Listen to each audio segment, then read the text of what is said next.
Welcome back to the Healing Room. Tonight's topic of conversation is what you resist persists.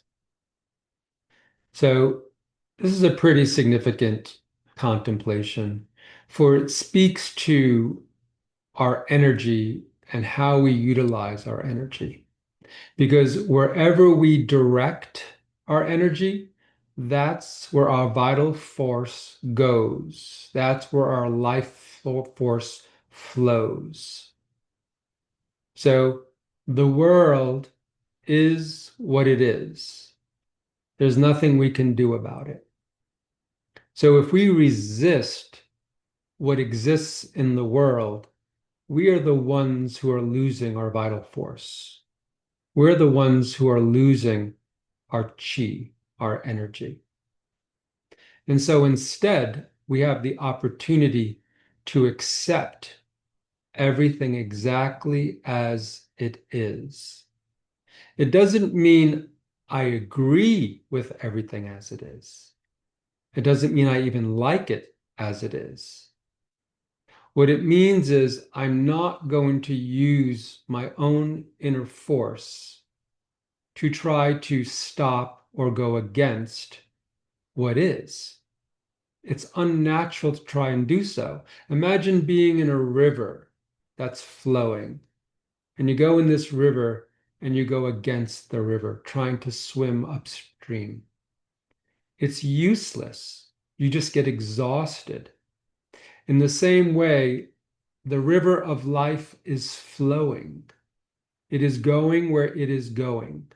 And we have a choice. When we are aware, when we are awake, we then have a choice of what we are going to do in relationship to what is. So the goal is to realize that I am not this ego personality, which operates from duality, from otherness, from you versus me, from me versus a germ, right? It's constantly othering in the world. So the goal is for the ego personality to realize it's a soul, or in reality, for the soul to realize it's not the ego personality. It's not this temporary construct, this outfit it's wearing for this lifetime. So the goal is for the soul to awaken and not feed the limited ego personality, but to train the ego personality to live in this world, to be in this world, but not be of the world, to be in the world, but not of the world, by losing one's vital force, by continually going against what is, or having even an opinion of what is. What do I actually know about what's going on? There's some divine plan going on, and I know nothing about it. How can I possibly know from this caterpillar perspective of my ego personality why the world is the way it is? I can't possibly try to comprehend that. What I can do is comprehend myself, is understand myself, my own patterns, my own limitations, my own samskaras, impressions from the past that I carry from previous lives. That I can do work on. And the way I can work on that internally is by observing the external world and seeing all the reactions I have to the external world. Those reactions are my soul's assignment. So rather than fighting the external, rather than giving in to the reaction of the external, I instead pull back and I notice, where are those shadows inside of myself?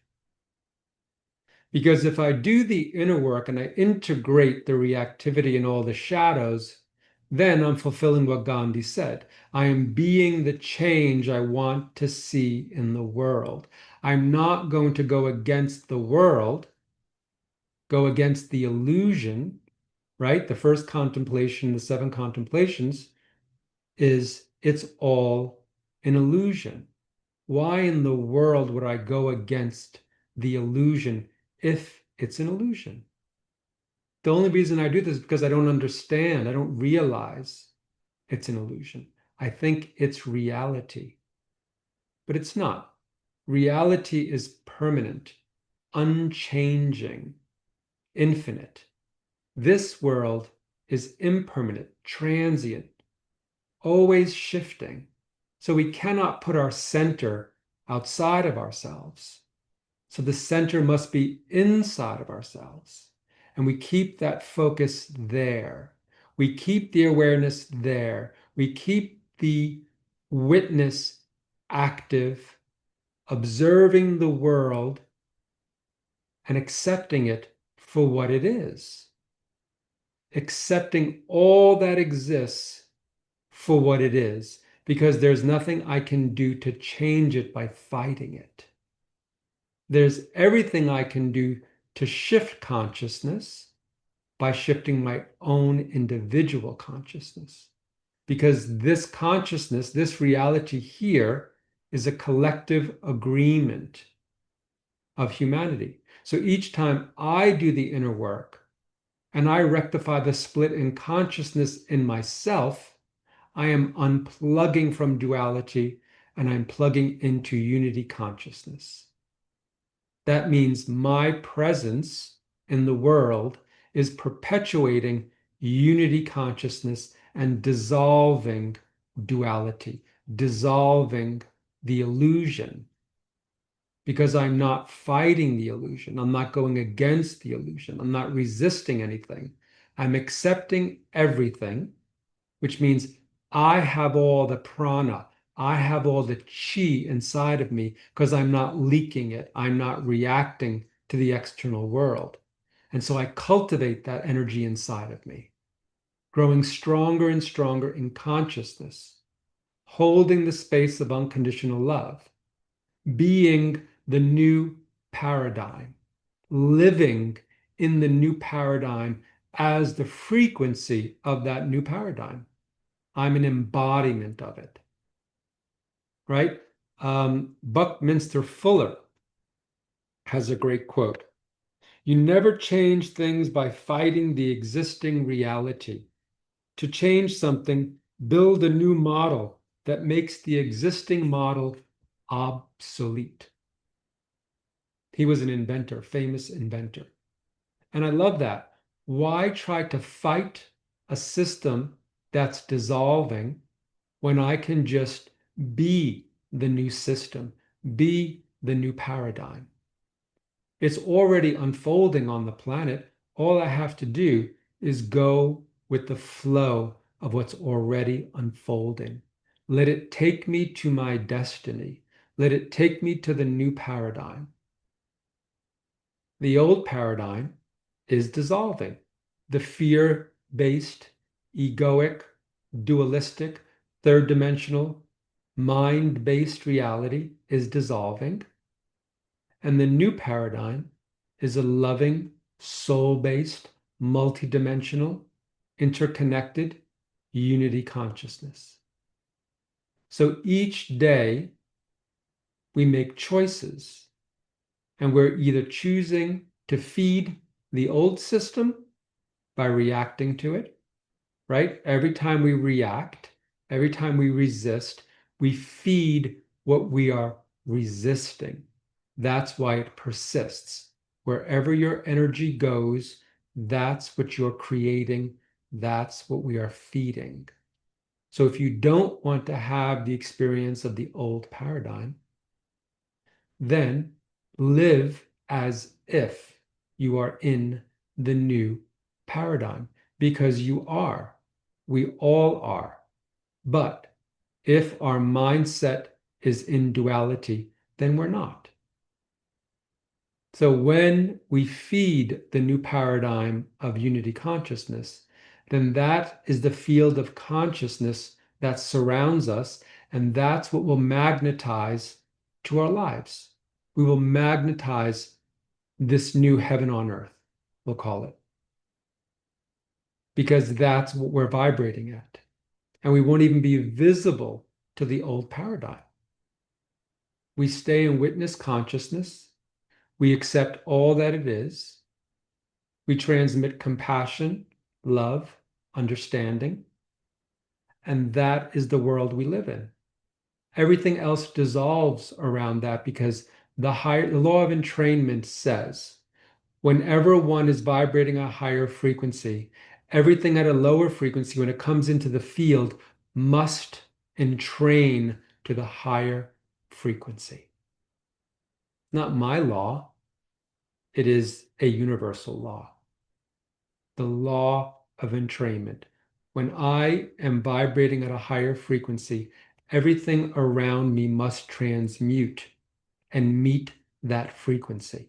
So imagine if 100 of us, 1,000 of us, 10,000s of us are doing this, we will create a field of consciousness all around the planet, and you'll see things change like that.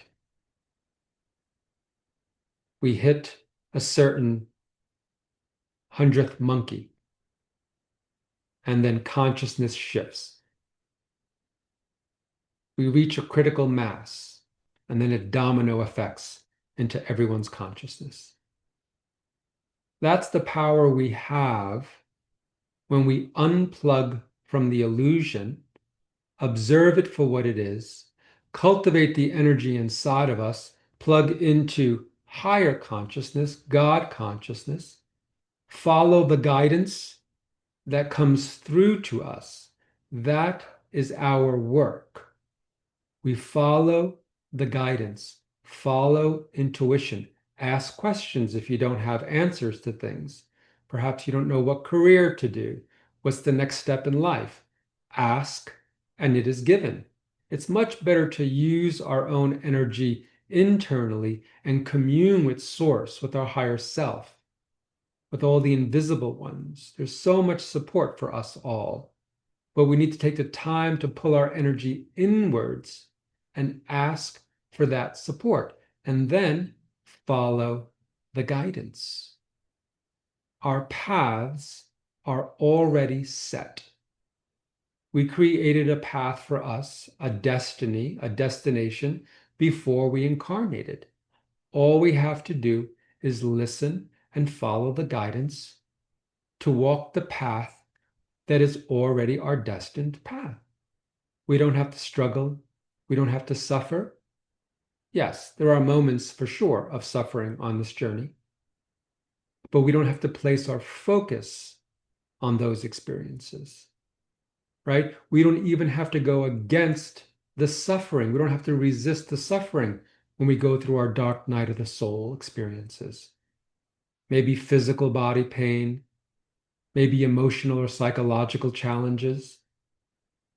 We don't have to resist even that. We can surrender even into the discomfort we experience in life because it is what is. We can't change it in this moment. So if I have a chronic illness, I have a choice. I can complain about the illness and my plight, or I can surrender into it and accept it for exactly what it is. Either way, I'm still going to be having the experience, but the suffering will diminish because I'm not resisting my experience. I am accepting it.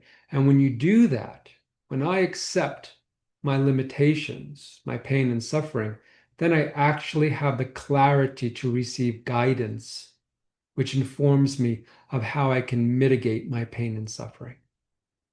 Because resistance is a closed fist, acceptance is an open hand.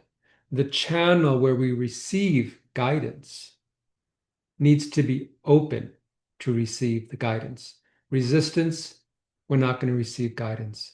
Acceptance, unconditional acceptance, the channel is open, the body is relaxed, the parasympathetic is engaged, and we are receptors to divine inspiration, to intuition, however it is we receive it. So even in our own suffering, there's nothing to resist, everything to accept, because it's part of our path, it's part of our destiny. So, what is there to fight against? What is there to contract against? Nothing. Accept everything, reject nothing. Now, the ego personality is going to fight me on this, right? There's many things in this world today that we can look at and talk about and say, you want me to just sit back and let that happen? Well, it is happening. So, what other choice do we have but to let it happen? The choice we have is to observe what is unfolding and then be the balance, be the cure, be the healing for what ails humanity, be the change. Don't resist it, acknowledge it, honor it for what it is. When the hurricane came here to Asheville, afterwards, I was in a state and I was like, I didn't move from New York City to have this experience. This is not what I signed up for. And my inner voice said, do you think there's anything in this world that's not God's will?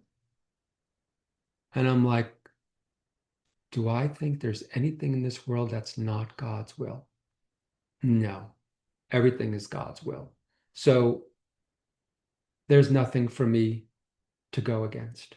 So I said, okay, I accept this experience for what it is. I am grateful for what it is. I even went to gratitude. Thank you. Clearly, there's something about this experience that is going to benefit humanity.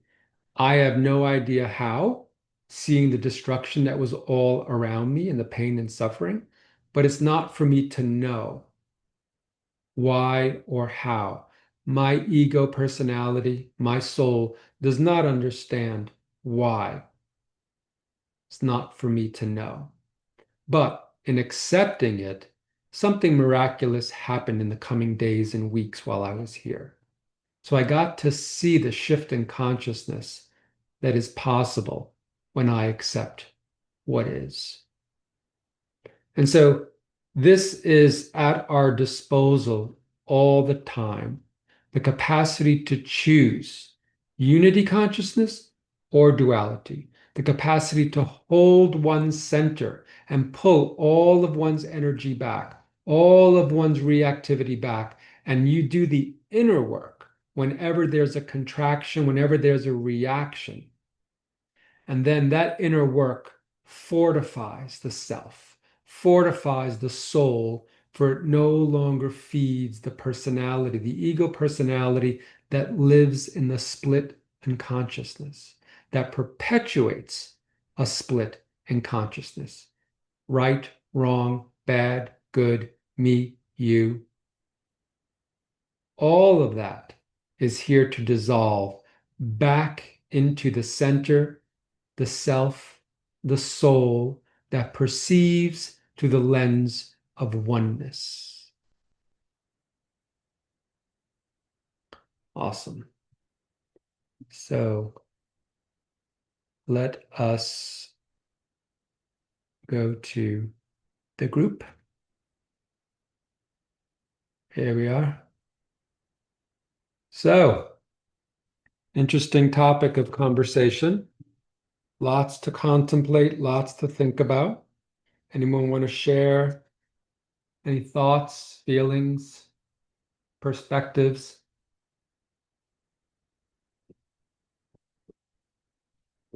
Revelations,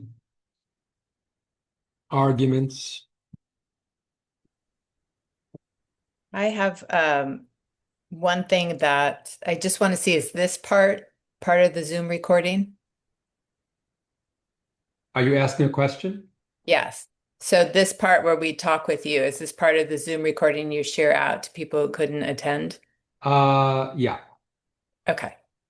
Then I'll pass for now. Okay.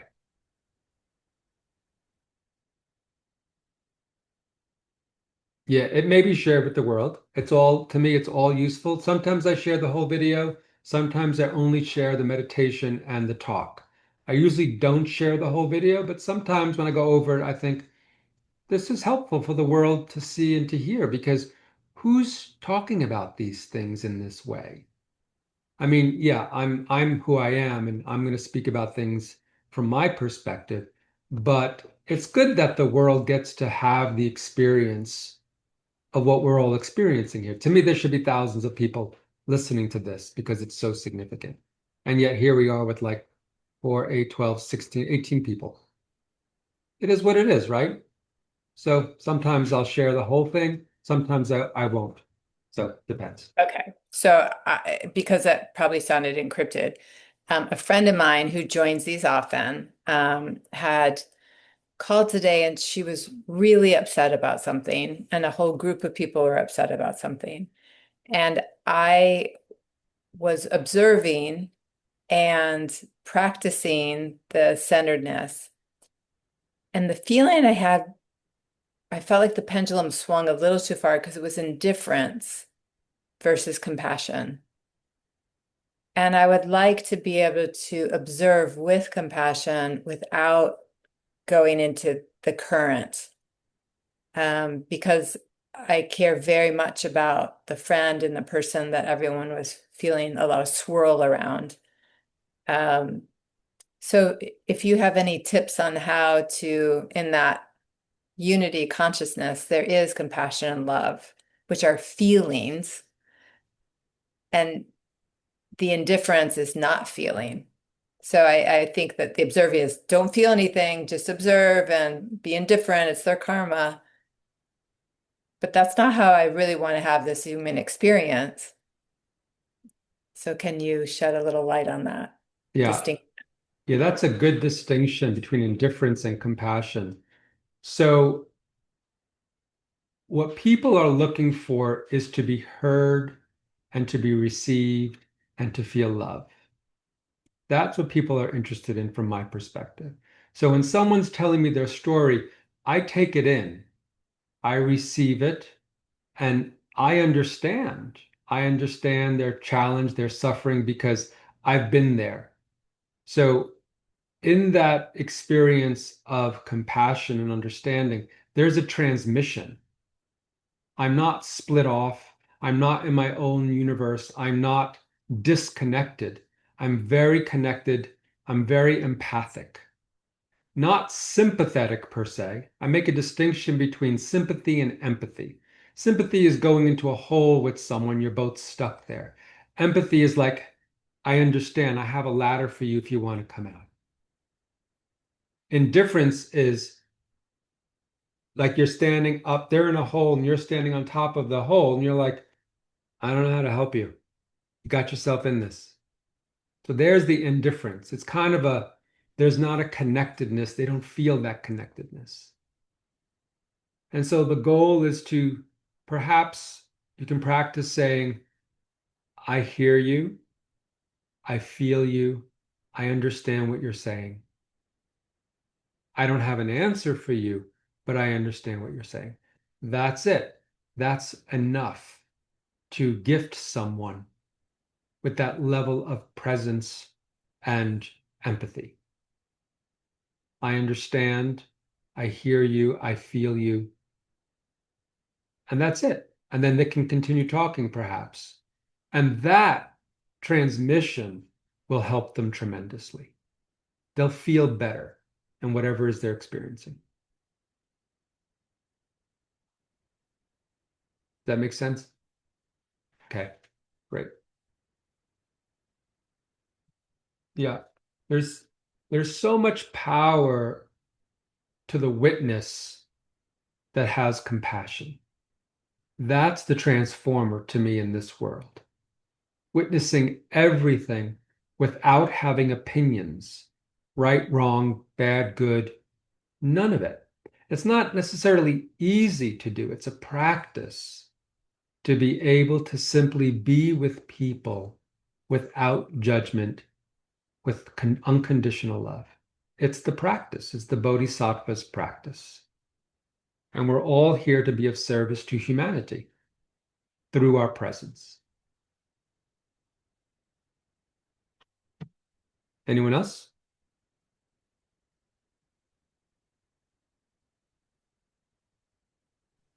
Hey, Joseph. Hey, Summer. Maybe this is just an obvious thing, but just thinking about, the sort of increasing chaos of the world and,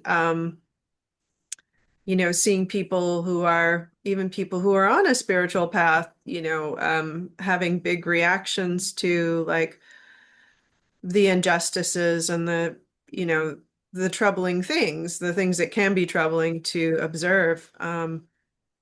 And seeing them kind of get themselves caught up into that. And um, yeah, yeah, there's a lot of that. And sometimes it's hard to have, a brief thing to say that might, I don't know how you turn that train quickly with someone who's going in that direction. Yeah, I just I had one of those the other day, and or people that feel that they need to do a lot of protesting or pushing against, or formal protesting or whatever, what's your activism or, and um, do you think activism has any place? Actually, that's a good question. Do you think activism has any place in our, moving toward unity? Everybody has their role, everybody has their perspective, and it's not for me to decide if it's right, wrong, good, or bad. For me, the activism is surrendering all of my splits in consciousness and giving it all up to God. That is how I deal with, you know, that is my active. I'm active internally. I am not active externally. I don't feed the external world because the external world is creating so much chaos right now, or chaos is being created in the external world because chaos precedes transformation. So I know what's happening. I know that we're in a stage where things are erupting because we are alchemizing, we're transforming on the planet right now. We're raising consciousness. So people will do what people will do, and I don't have any opinions about it. It's like everyone is called to do what they're called to do.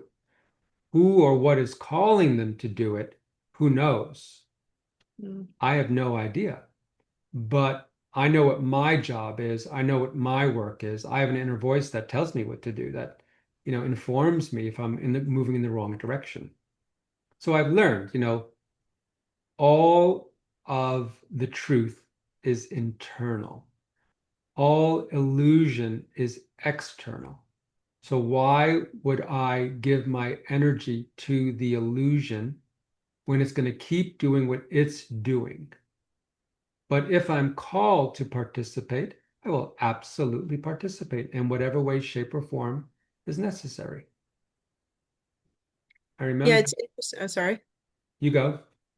Yeah, it is interesting. I have like I can think of one person I know who is she says she's called, and I see it. I see it. She's an archetype even. She's this little Aries person from Vietnam, and her literal name is Chi. She's this ball of energy, and she wants to go out there and fight, and it's like, and she's a high vibe. I can see she's on, she's ascending, and it's so interesting to sort of go, I know that's not for me, but I see it might be for you.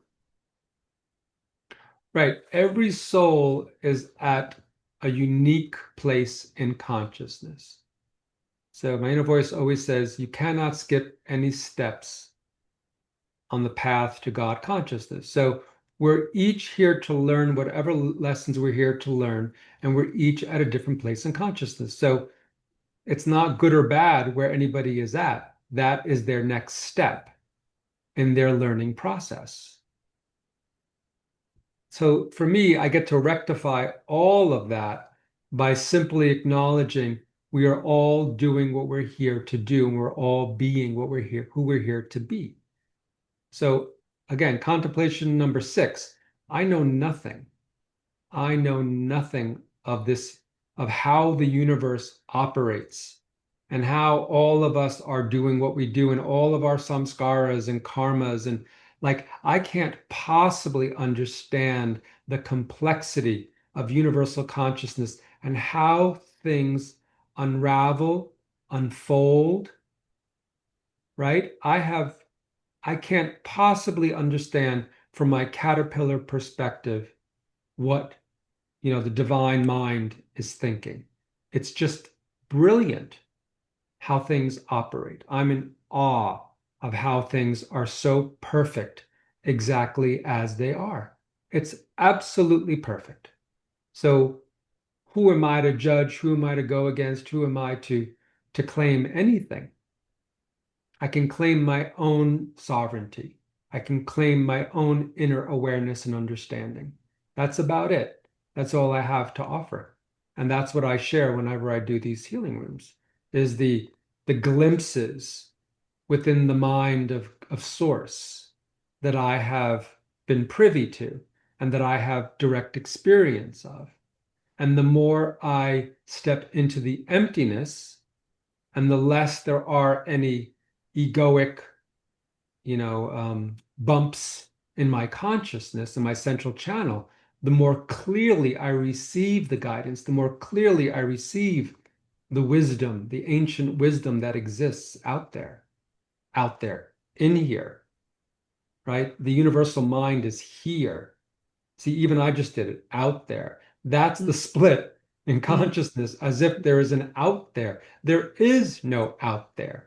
God is here, the universe is here, it's all here. And I'm discovering the infinite within this finitude of a human being.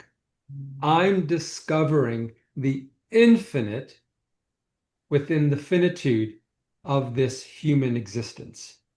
That's how we win at this game of life. By not thinking out there is the answer, out there is the truth, by realizing the truth is right here. I am the truth.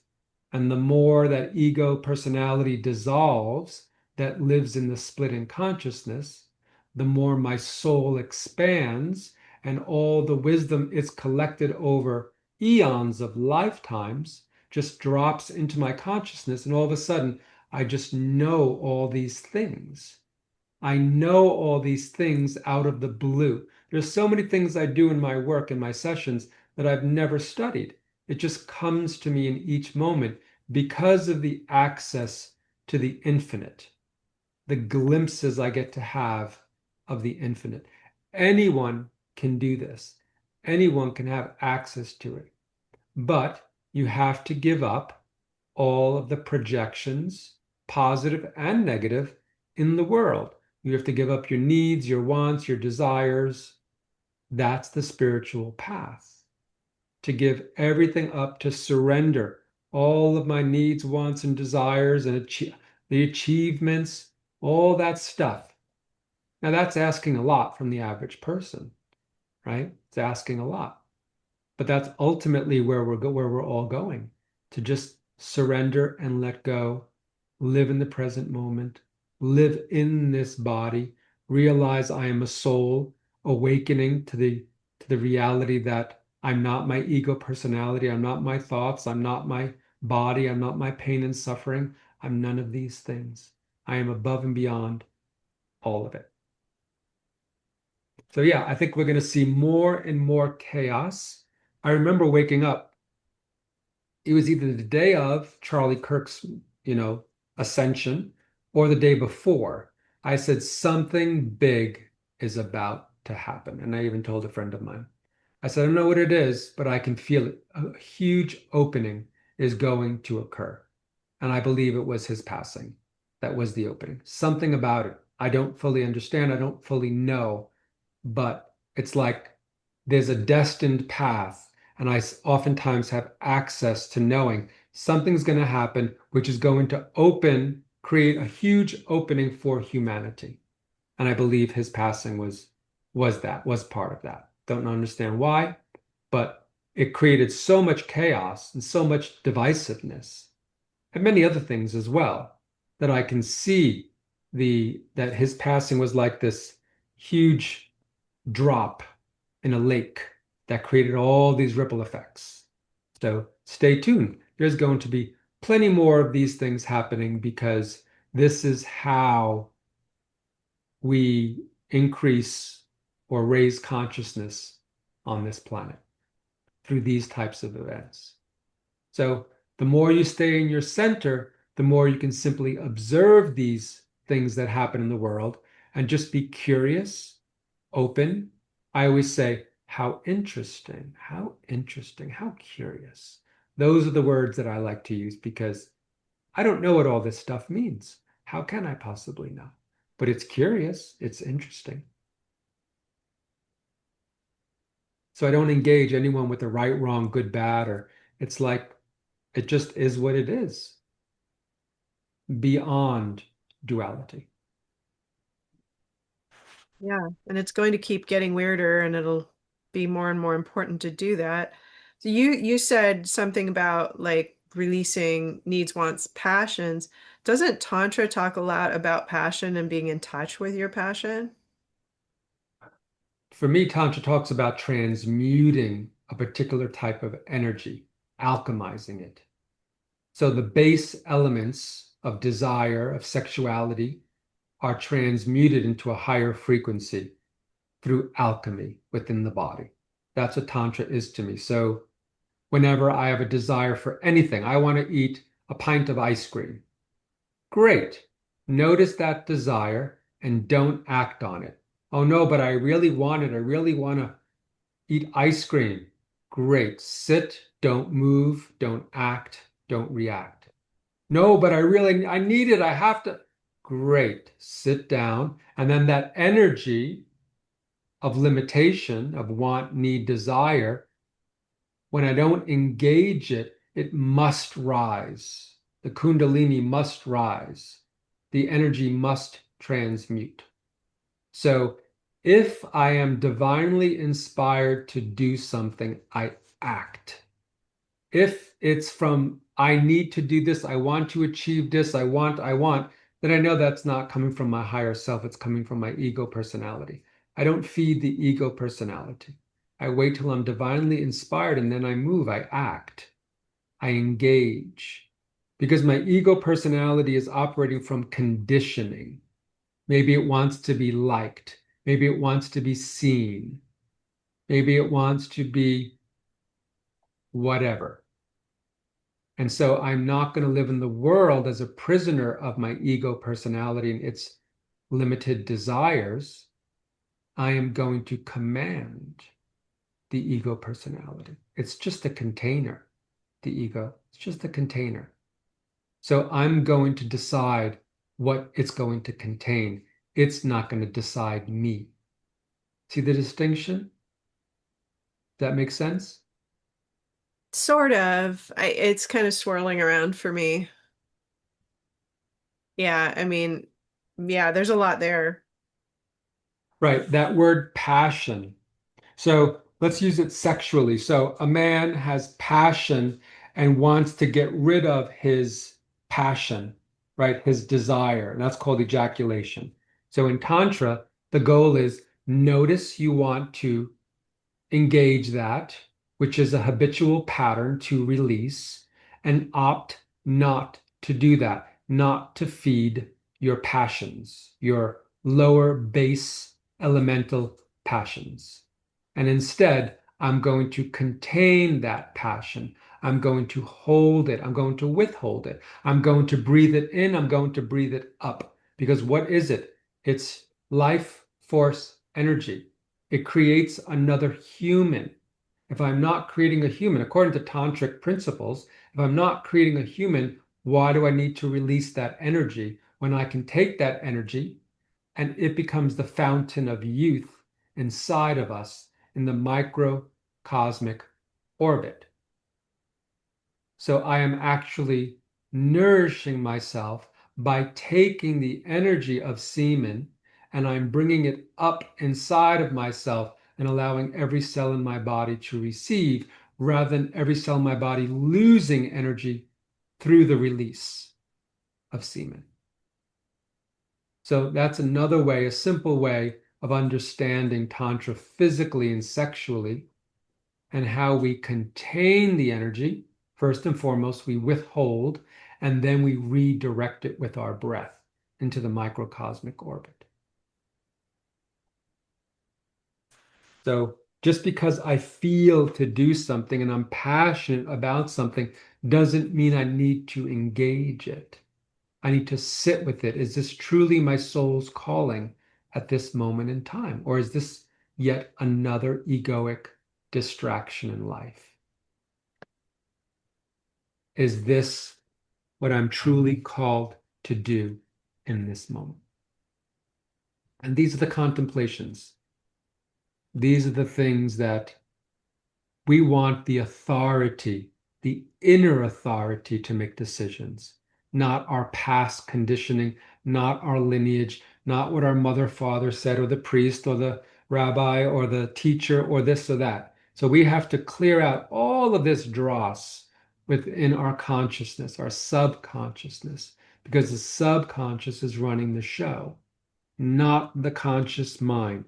The conscious mind regurgitates the past into the future. The subconscious is running the show. 95% of life is run by the subconscious mind. So it behooves us to pay attention to our reactions so we can excavate and clear that subconscious so that it's nice and empty. And then in the emptiness, the divine will drops into, and then we are living from that divine mind. We are moved from that place of higher consciousness because we're no longer run by all these limiting programs, patterns, and beliefs that we accumulated over lifetimes, even in this lifetime.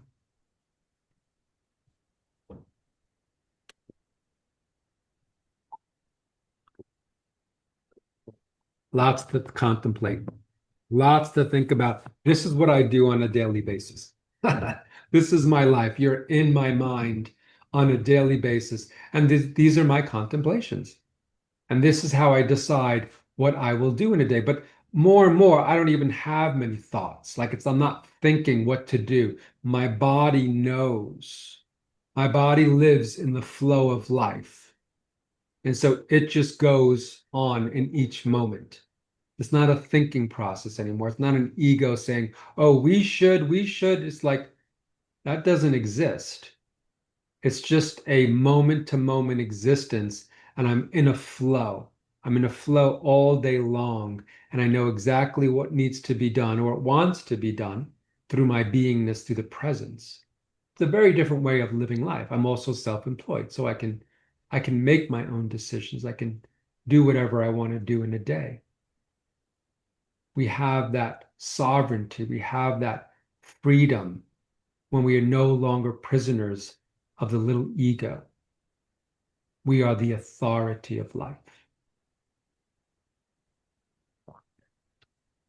Who else? Anyone else? Well, I'll say something, Joseph. Yeah. Hi, Leanne. Hi. I've been stewing in this like tight thing of anger in the back of my throat for the last day. And in the last hour and 1 minute, it's been really dissolving. And I got really hot during the meditation when you were talking and I was thinking about it. And I can just feel my body letting go of it and that thing loosening up.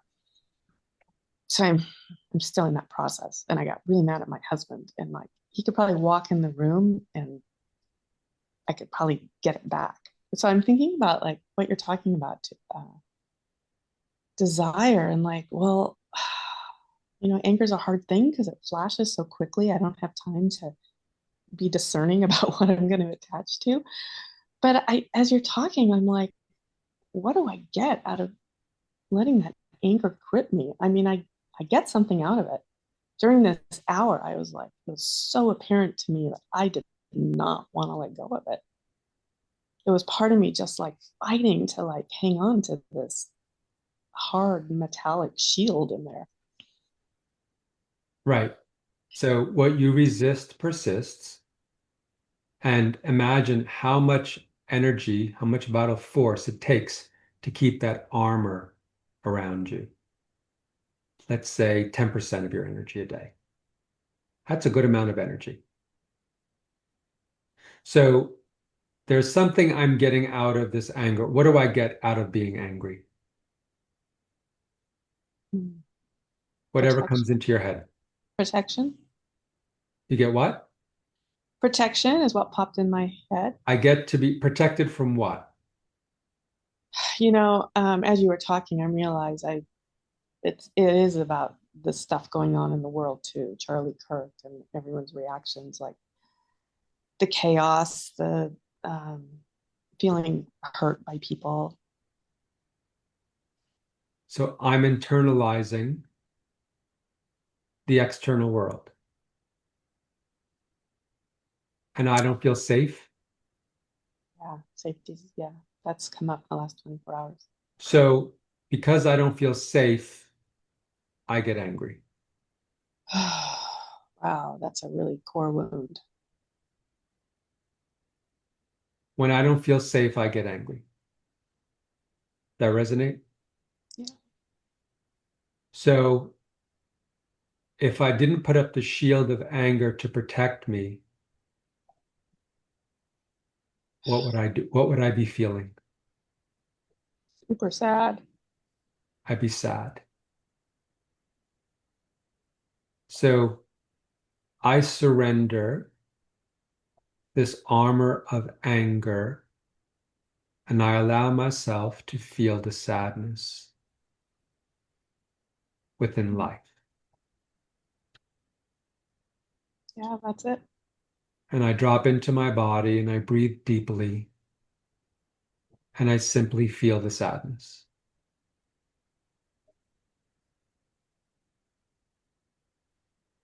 I'm just laughing because my mom died in spring, and like I'm in a season of sadness in my life. My aunt has dementia now, and I know I have a lot of sadness swirling around. I was talking to a friend about her sadness this morning. Like it just I lose perspective on all of it so quickly.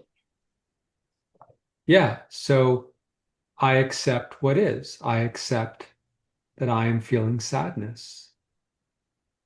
Yeah. That's totally authentic and present. It's easier to feel the sadness than it is to resist it, but Yeah. the resistance just keeps coming up. Well, it's a pattern. So the pattern is there until you repattern. So the repattern is now that you're aware, see, awareness is always the first step. I'm aware that when I don't feel safe, I go into anger as a form of protection. Now you know. So now you have access to dissolving that by dropping into your sadness. Mm. But it feels better to be angry than to feel sad. Sadness is vulnerability. Anger feels powerful to the ego. Well, right now it feels better to feel sad. Yeah. Well, it's liberating too, It is. because it's like the dam bursts and now you're free to feel rather than how much energy it takes to contract and be angry. To go against, like gonna go against that. Okay, I can do that for a certain period of time and then you get exhausted from that process. And so if we like add up all the things we're resisting and contracting to in a day, that could be 50, 60, 70% of our energy. And we wonder why we're sick. We don't have enough energy to run our own bodies because we're using so much of it to go against what is. So this surrendering process is very powerful because it gives us back our energy. It pulls back all of our cords of energy that we're sending into the world to defend, to argue, to complain, whatever it is. All ego personality perpetuating the split in consciousness.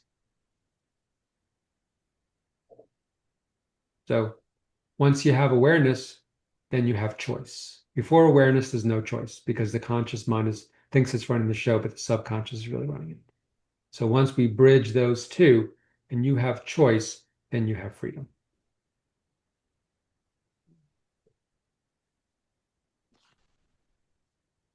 What are you aware of now? I just feel silly that I let myself run away like that. Yeah, I mean, the transformation last hour is just amazing. Thank you. Awesome, awesome, awesome. Yeah, we have these healing rooms so we can remember. So we can remember who we are. We can remember the practices. We can see more clearly, like when we go out into the world, because the world is the test.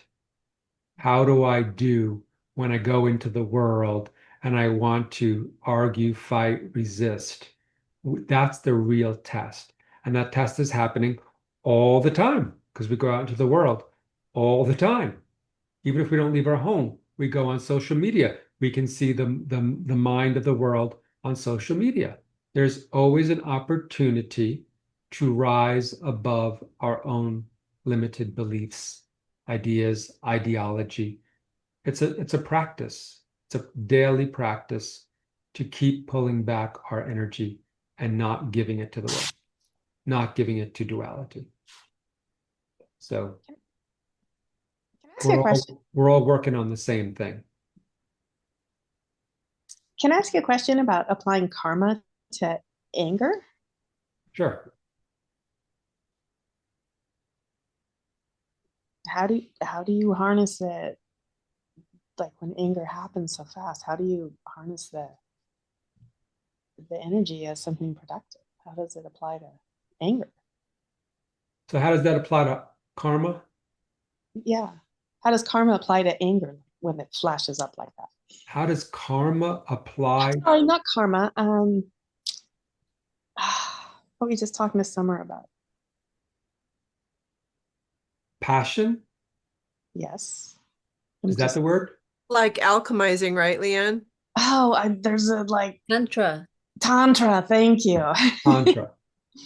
Tantra to anger? It's the same thing. So um, you have a desire, you have an experience, and you choose not to act on it.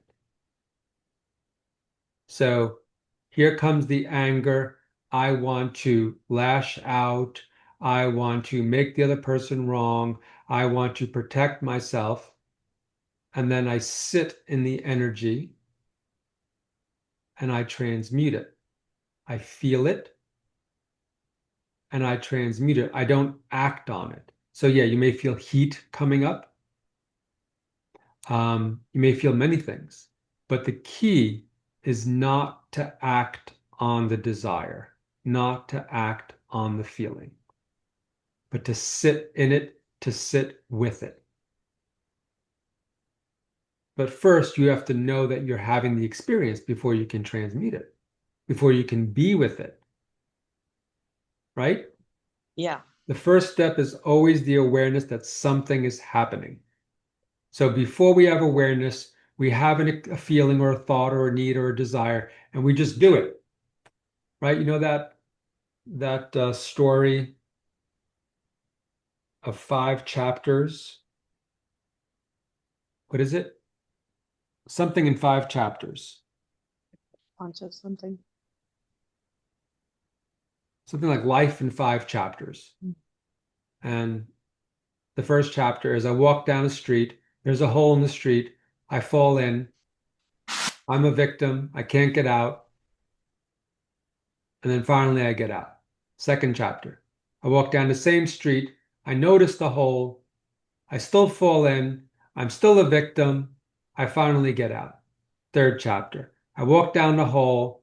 I wonder if I should keep going. I still keep going. I fall in the hole. I'm still a victim. I can't believe I did this again to myself. And I get out of the fourth chapter. I walk down the street.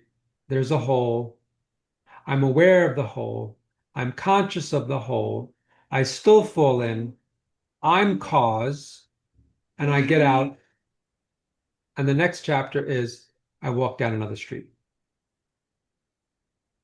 So everyone's at a different place in the book of life. But you're at the place of I'm now aware of this whole and what it means. And now I have choice. So I get to, because I'm aware, I get to transmute this. I have the choice to transmute it, or I'm going to run with it as it is. So you are totally free because you have choice. But if you still choose to do it, then you're disempowered because it's different than someone that has no choice and no awareness. You have awareness, therefore you have power. Yeah, it's funny you say that because I had a few thoughts when you were talking to Such as, that maybe I'm angry at myself for I'm falling angry at myself because, because I fell in the hole again. I'm angry at myself because I fell in Because the I know hole. better. Right. So now you get to forgive yourself. Yeah. Thank It's you. That all was really perfect. good. It's all perfect, right? Even resisting that doesn't make any sense. It's all perfect. There's nothing wrong with your journey. It's part of the path. You're still on the path. It's just a speed bump.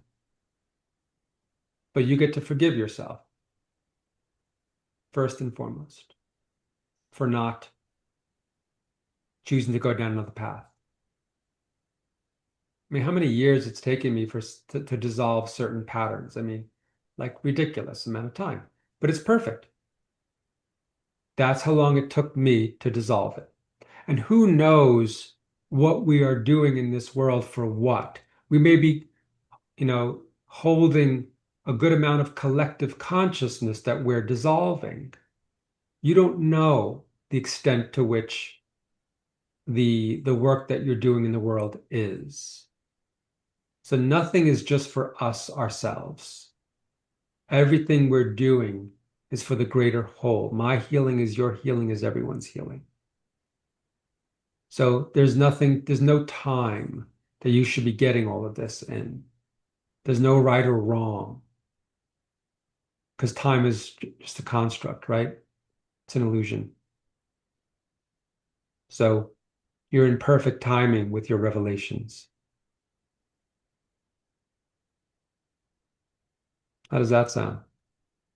Sounds great. Thank you so Awesome. much. Awesome. Who else?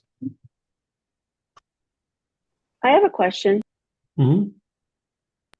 So sometimes when people are dealing with anger, and especially when we cannot act on it, it feels like you're either tolerating somebody else or you have to swallow something you don't want to deal with.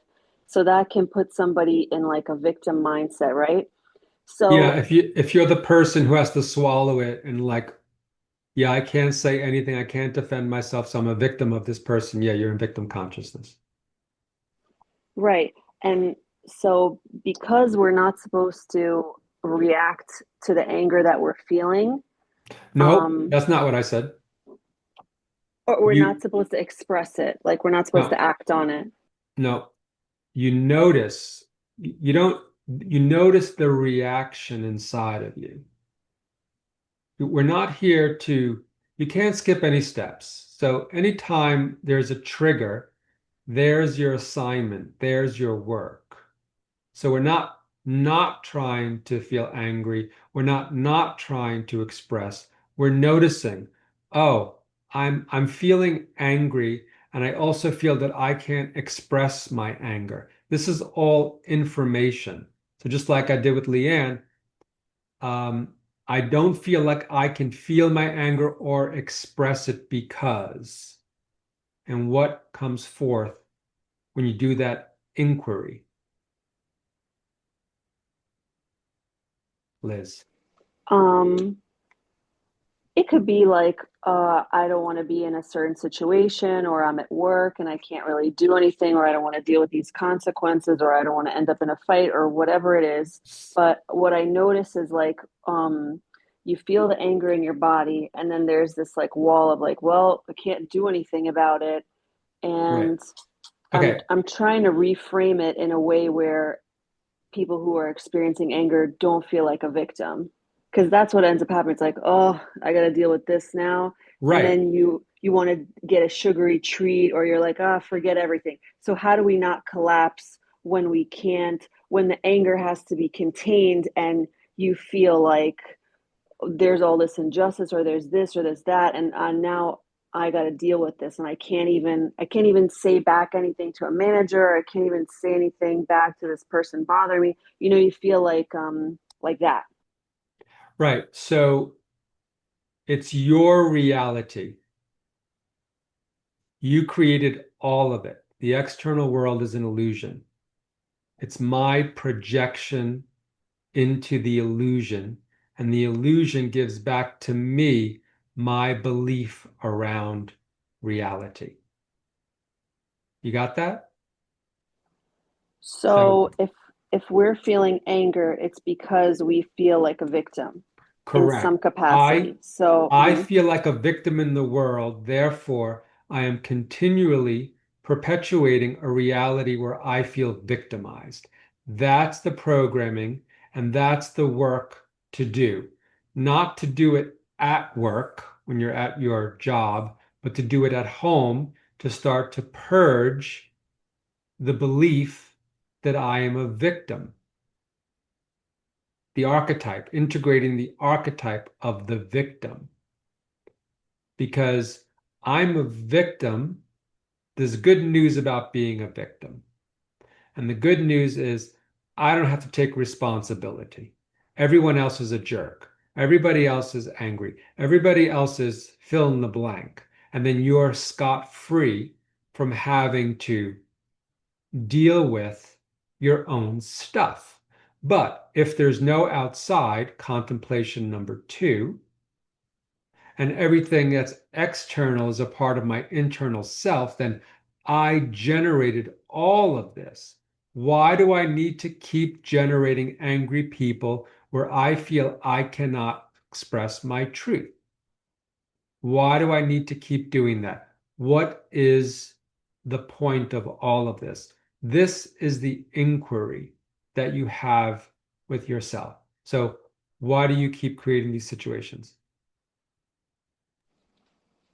yeah, that's an interesting way to look at it.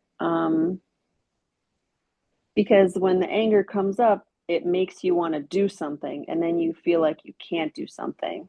So the anger is serving as some type of maybe motivation, or something like change your situation or something like that.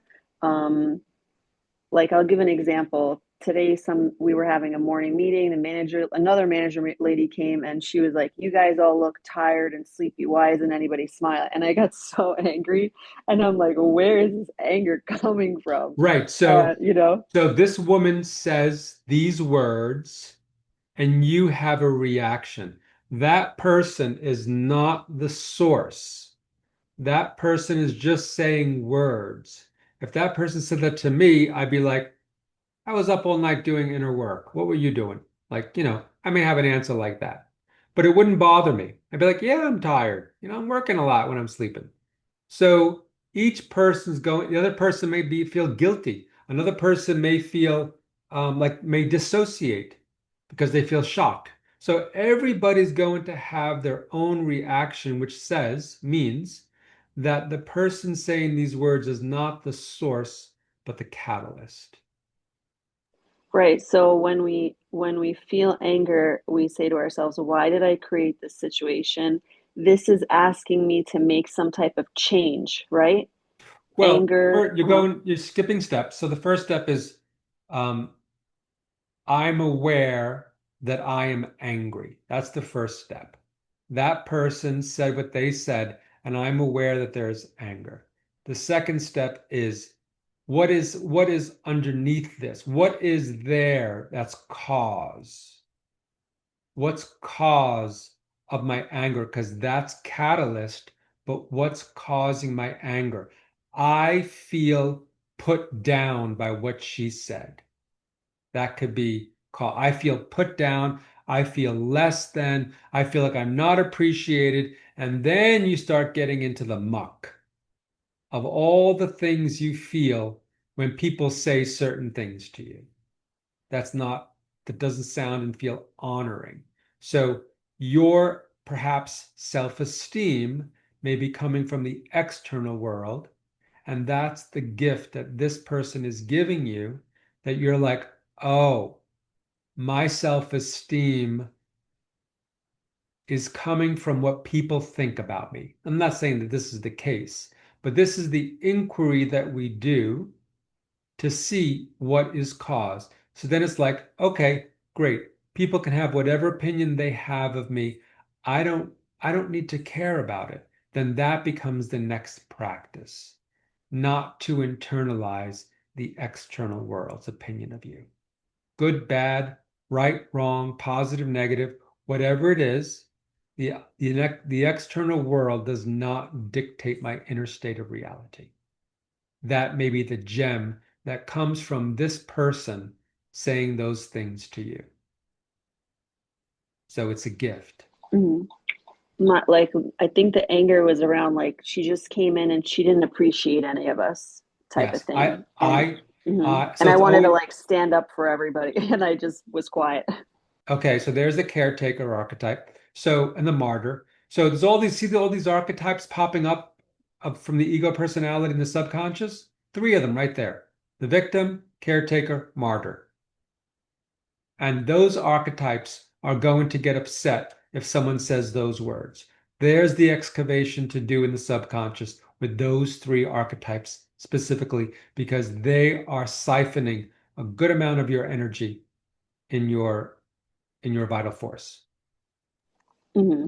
You're not It's a nice way to like um to reframe it and be like, okay, I'm feeling this really strong emotion that makes me want to act, but I actually have to turn inwards and see what the source of this is and work on that. Because it's so easy to get like blindsided and be like, oh, I really want to go into this argument, but that's just going to trip you up. right. That's resistance. And when you fight the illusion, you strengthen the illusion. The illusion persists, but stronger. Right? Remember that movie, The Matrix? Every time Neo fought the Smith, it just kept multiplying. He just kept multiplying until the moment he surrendered. And when he surrendered, he became the shadow and then dissolved the shadow. So, whatever you fight, you are feeding, you are giving your energy to. Remember this. Anything you fight, anything you argue with, you're giving it energy to get stronger and stronger. Don't do it. Observe it with compassion and it will dissolve. But it's got to be authentic. You have to be integrated, doing the inner work in order to become aware of these limiting patterns so that whenever you're triggered, you know how to immediately work with whatever comes up. And if not, you do it when you come home. You bookmark it, you notice the experience, and when you get home, you do the subconscious excavation.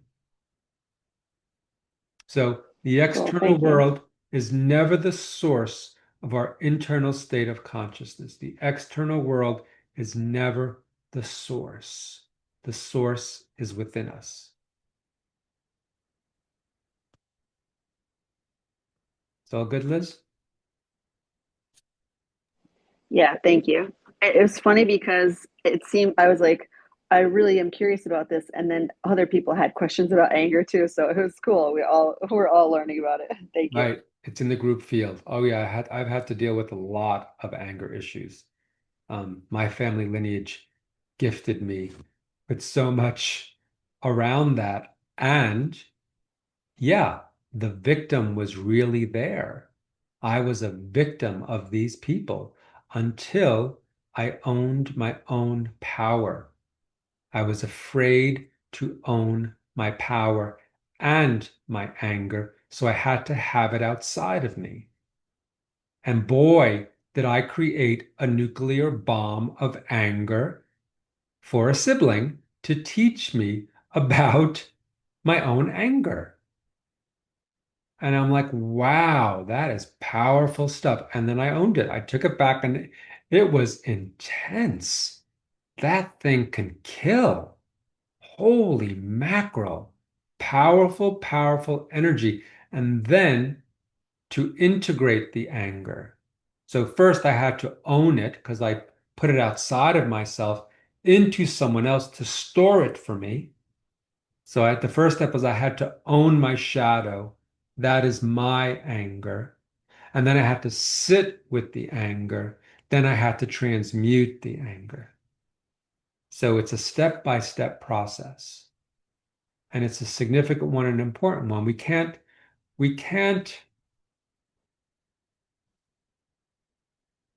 claim, we can't not claim all emotions in our being. We're all of it. We're everything. I can't outsource certain negative emotions because it's not spiritual. Being angry is not spiritual. Oh, yeah, absolutely can be. So we need access to all of our emotions. Otherwise, others are going to hold it for us, and then they're going to reflect it back to us in the external world. So, yeah, it's an important piece of the emotional puzzle. Good stuff. Who else? What else? Anything else? Yes, Anna. I can't hear you. You have to unmute.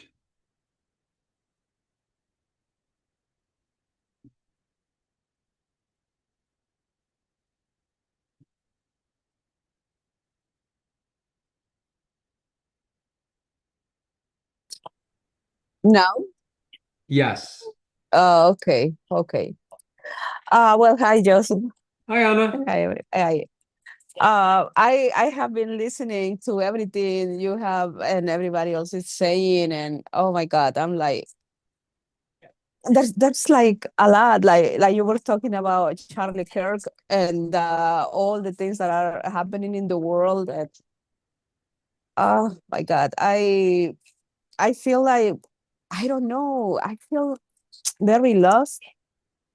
I see like a lot of family members and friends passing away, and it's like so sad because I'm like, oh my God, did I don't know how to put it, Joseph, because I remember at the beginning of the pandemic how I got um I was telling with other people not to get the vaccine or the experiment because the consequences, and they were laughing at me. They were like, and now like I see all these people passing away and getting very sick, and it's so sad. And I remember my words back then with my friends, or the other group of friends that sent me friend requests, because most of my friends and family, they blocked me from you know media, from social media.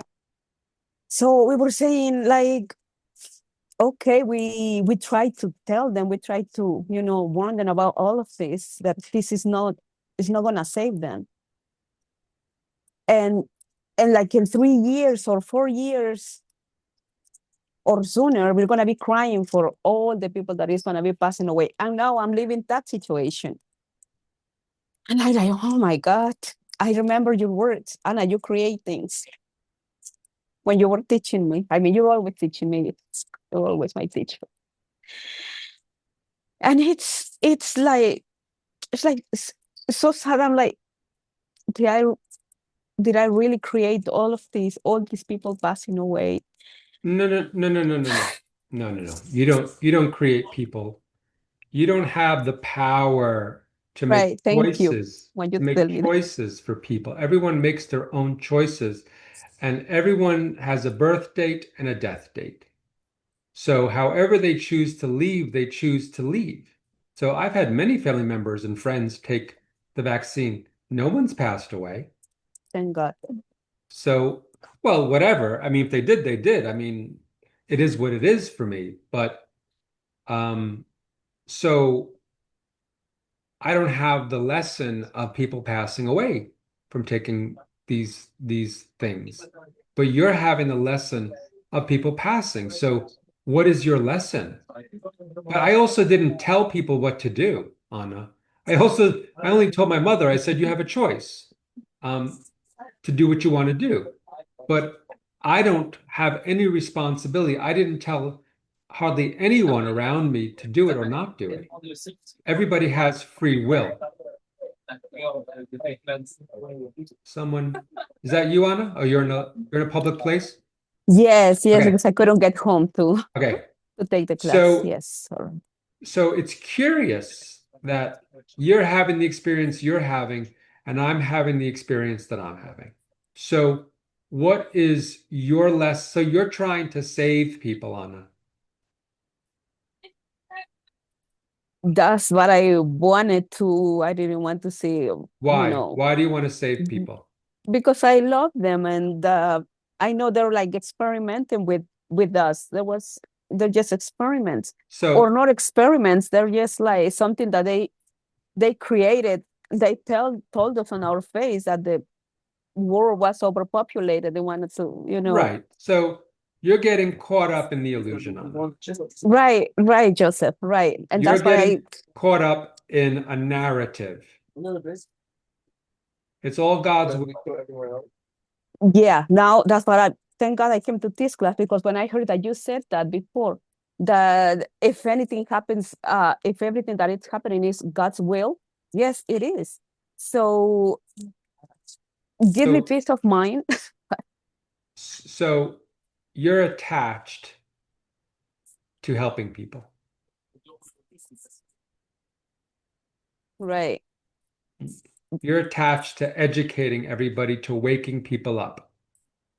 And that's like also I think, I don't know if it is part of my ego, or Yep, it because is. I don't want to be right. Now they're telling me, oh, you were right. I didn't want to be right. I wanted to be wrong. You know? Well, so you're in the right wrong split. You're in the good, bad, evil, good split in consciousness. So It's so that's your work, to let people be, to let Western medicine be what it is, and to not make it wrong or right. You're suffering because of it. All these people are dying. People are dying all the time. Every day. Everyone's got a plan. Every soul has a plan. So if it's their time to go, so they go with the vaccine or they go with whatever. It doesn't, it's just a way that they choose to go. right. And yeah, that's something that I had to internalize, that it is what it is. It is happening because it's supposed to be happening like that. Right. And so you go to the place like Amy was talking about of indifference. And so that's a stage in keeping yourself distant from the experience. You may go to apathy or indifference, and then you come back to the center of compassion, like everyone's doing the best that they can with the information that they have in this lifetime.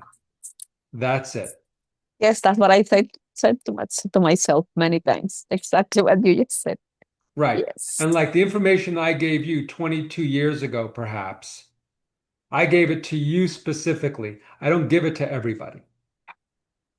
That was for you specifically. And then you took that information and you're like, I'm going to save everybody. I'm going to help everybody. And I'm like, Anna, everybody doesn't want to be saved. Everyone doesn't want to hear the truth. That's right. They don't want to hear the truth. Right. Many people want to stay in the illusion. So cast not pearls to swine. Don't tell the whole world the secrets of the universe. Right. They can't receive it. And then you're going to get a negative backlash. You're right. Absolutely. Why bother trying to help people who don't want your assistance? That's all about you, not about them. Mm-hmm.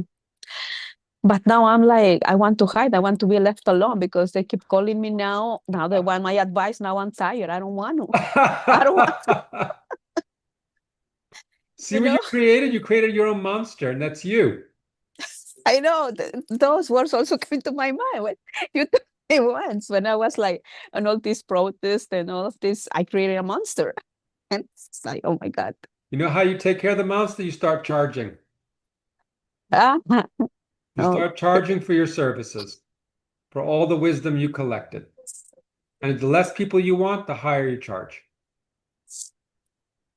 You're taught well. You have many skills, Anna. I mean, you go to the places where you clean and you're taking care of the animals, you're taking care of the owners. I mean, yeah, you could do holistic healing work very easily because you have so much information. So right. But thank you, Joseph. Thank you for telling me that. But I'm like, now I find myself in a very resistant place that I don't want to do anything. I just want to be left alone. I good, don't want nobody to call me. I don't want nobody to ask me anything. good. I That's just the want to next be left phase. alone. That's the next phase. That's the next step.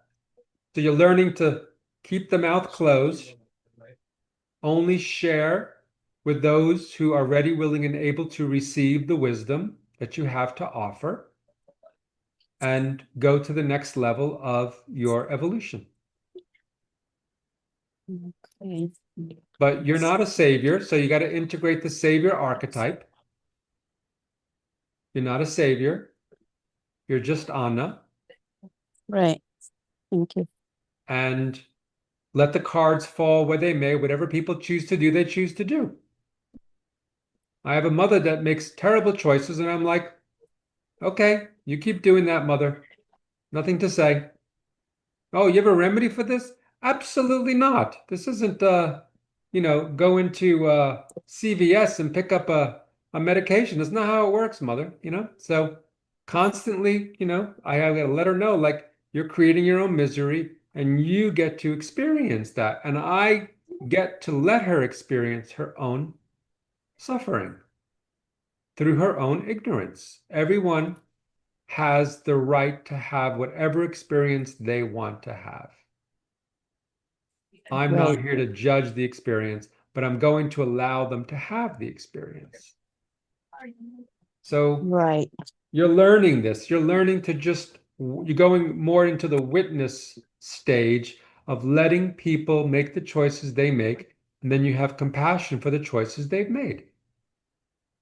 But it doesn't Right. touch you. It doesn't touch you one way or the other, positively or negatively. It doesn't touch Okay. you. You understand? Yes. Because if it does touch you, that's all ego. Mm-hmm. I want to be recognized. I want to be seen for being right. Now you're like, oh, I don't want to be right. I don't want to be wrong. I'm not saying anything. Right. Right. I'm exactly in that stage that I don't want, yeah, nothing. Yeah. I just want to be left alone, really. Yeah, that's great. You get to have that. You're the authority. So if people call you and say whatever they say, you say, we all have our choices. We all make our choices. And now you have to figure out what to do about the choices you've made. Well, what should I do? Oh, I don't know. Maybe direct them to a website or something, but you don't have to take on the responsibility for their own creation. You're not the one responsible. Thank you, Jonathan. Good stuff, Anna. That's very good. I can see you received what I said. Absolutely. Thank you so much. I needed this class very much, all that I keep hearing. Because Yeah. even this thing of Charlie Kirk, it's affecting my family. And I'm like, what? Separated my family, my daughter, my nieces, and I'm like, oh my God, no, I'm just gonna stay out of this, Oh you yeah, know. just watch. Just be the witness and get popcorn. Just watch the Right, sh It's all a show. It's all theater. This is a stage. This world is a stage, and we're watching theater. right. You know, I'm laughing just because I was seeing that in the family chat, and I was actually having popcorn, reading all this. I'm like, Right. right. Like, yeah, like watching a show, a movie or something. Yeah. It's all a big show, and you get to enjoy it when you just stay in the witness mode. Well, not enjoy it per se, but you're like Right. curious about the whole thing, about you witness human consciousness doing what it does, Right. Yeah. right? Right. Thank you Good, so much, Joseph. good Always stuff, Anna. Oh, you're absolutely welcome. Always good to see you. good to see you and happy birthday. I hope Happy you have a birthday to great you day. too. Thank you. Thank you. Thank you so much. Two Okay. Virgos. Yes, to Virgos. Yeah. Thank you. Thank you, Joseph. You're welcome, Anna. Good stuff. That was really good. That was very helpful. You know, these details, these archetypes that are living. Maybe I'll talk about archetypes in the next healing room because they're so potent. They're so potent, and integrating the archetypes will give back so much energy to your vital force because they really zap us of our vital force. So she's running the savior, maybe the warrior, the fighter, and um, who was the other one running the other ones? Yeah, they take up so much of our bandwidth, of our Wi-Fi bandwidth, you know. So we want to become aware of them and we want to integrate them. Right. We're talking about Liz with the caretaker, the martyr, and the victim consciousness. So all of these archetypes we want to integrate and receive the lesson of why we call them into our consciousness, because those are the aspects that are resisting. Those are the aspects that are operating in the unconscious. Once you receive the gift from them, when you understand why you called them, because they don't show up unless you call them. They're teachers. And then you call them, then you find them. You have to become aware that they're there. And once you find them, you have the power to integrate them. Whatever you see, you have the power of that which you see. He who sees, she who sees, has the power. That's a whole nother contemplation and another conversation. Anyone else want to share thoughts? Yes, Deanne.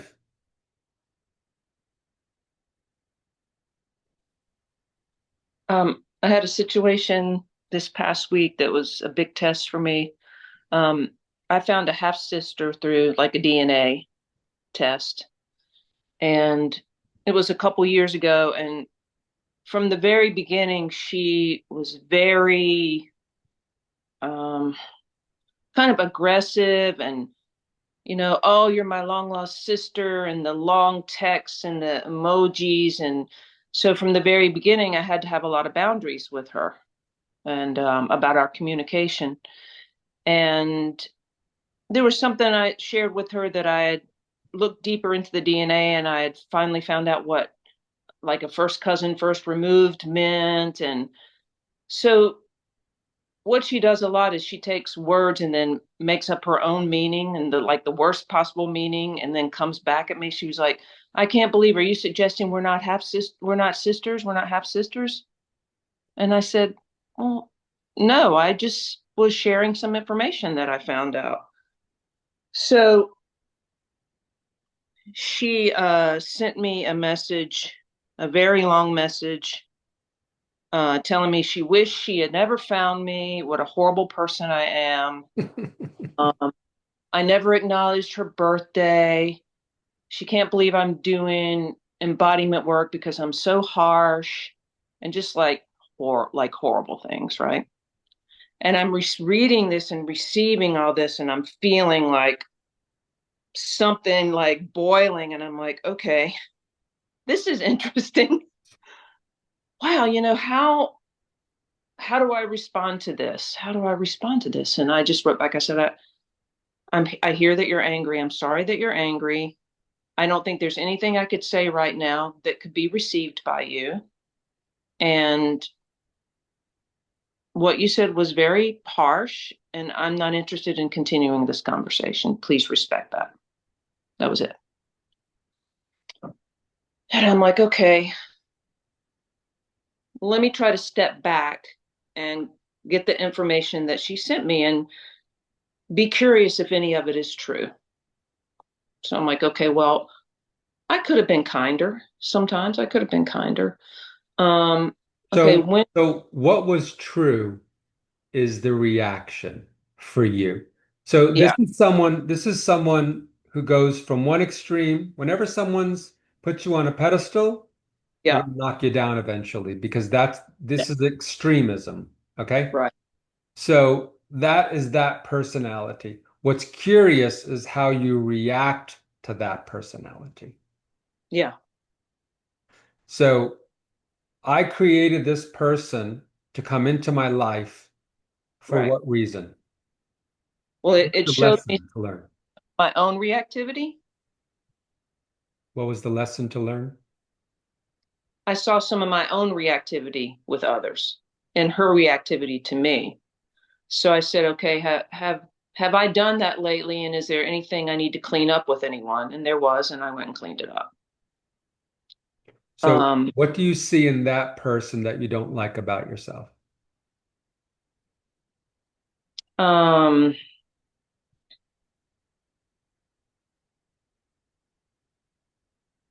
Kind of the volatility or the unpredictability. Yeah, yeah. The expectation of people being a certain way. The Right. expectation of Yes. people behaving a certain way that you think they should behave. Yes. That's the key. And I also often take things that happen or that are said to me and make the worst possible interpretation. There you go. There's your mirror. What a great mirror. 100%. So now that you've looked in the mirror, Mm. because the physical dis-ease you experience in your body relates directly to that, where Yeah. you go from 0 to 100 in reactivity with certain situations in life. Yeah, absolutely. So what's the internal work now?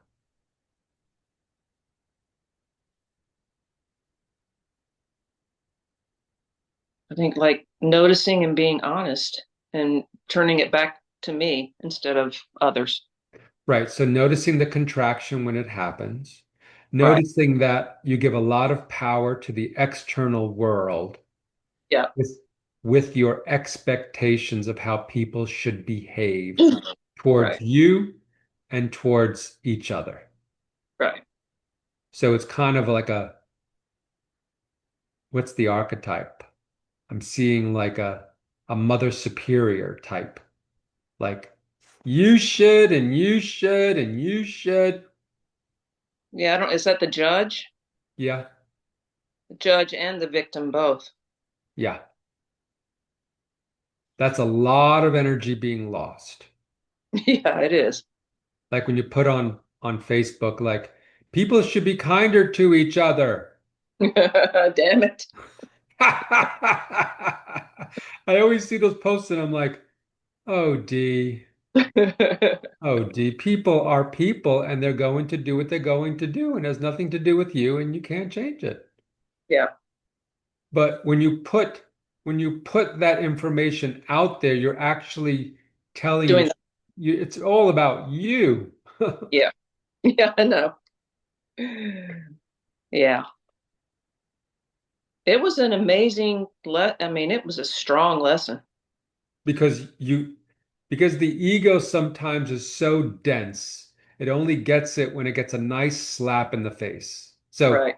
the more dense the ego is, the harder the cosmic slap. And I always love it. I'm like, I would not have seen that if it didn't happen in that way. So you're actually blessed Yeah, that you got that gift of this long lost half sister. right. It's a blessing. I know it's not always easy to see the blessing, but the greater the intensity of the experience, the greater the opportunity for healing and transformation. So, whenever something significant like that happens, you really want to sit down to receive the gift of that experience, Yeah, to neutralize all the energy and pull your cords back from all the places, all the people you have expectations about, and it's plenty. yeah. And then watch how your inner dis-ease clears up. I have to be careful too, the nuance of really joyfully not having expectations instead of the victim of, oh well, I don't expect that from anybody anyway. You know what I'm saying? Yeah, because then that goes to the it goes to the Eeyore archetype. It's yeah, Like, oh, that's just the way people are, and what are you gonna do? And so you're still losing energy. You're just on the other side of the spectrum.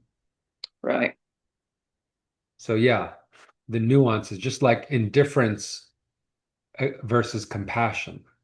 right.